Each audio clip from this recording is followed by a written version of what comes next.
Y le vi y dije, tío, este tío es un fenómeno. Yo quiero trabajar con este tío. Pero hay cachopoquines, tío. Bueno, vamos a ver. Cachopo King llega a un acuerdo con las enseñas Gambrinus, Cruz Blanca y Oficial Irish Pub. La reunión tuvo lugar en uno de los restaurantes más emblemáticos de Madrid, el Zalacaín. Esta alianza supone un gran impulso para la expansión de esta joven empresa, que tiene como misión globalizar el cachopo asturiano, ofreciéndolo a los hosteleros en 11 diferentes variedades gourmet.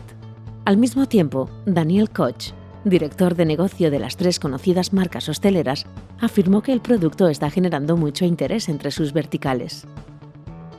Es que es un producto que está de moda. Solo el hecho del producto No, está de moda, te genera... Es que hay productos que se ponen de moda. Lo hablábamos antes, es que hay productos que no me digas por qué se ponen de moda. A la reunión se sumó Félix Carrilero, propietario de Gambrinus Arganda, quien introdujo el producto en su carta desde el inicio con grandes resultados.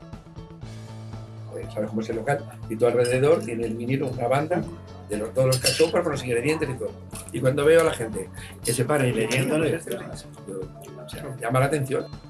También asistió Raúl Moreno, socio y director comercial de Disconfa Alimentación, distribuidor oficial de Cachopo King en la Comunidad de Madrid. Yo la tarjeta que te he dado por mi éxito es tu éxito. Si a ti te va bien, Sí. a mí me va a ir bien. Claro. O sea, ¿yo qué tengo que hacer? Ayudarte e invertir en ti. Claro. David Valderrey, fundador de Cachopo King, afirmó rotundamente: literalmente estamos consiguiendo llevar nuevos clientes a nuestros locales exclusivos. Casi 50 locales ya, Cachopo King exclusivos.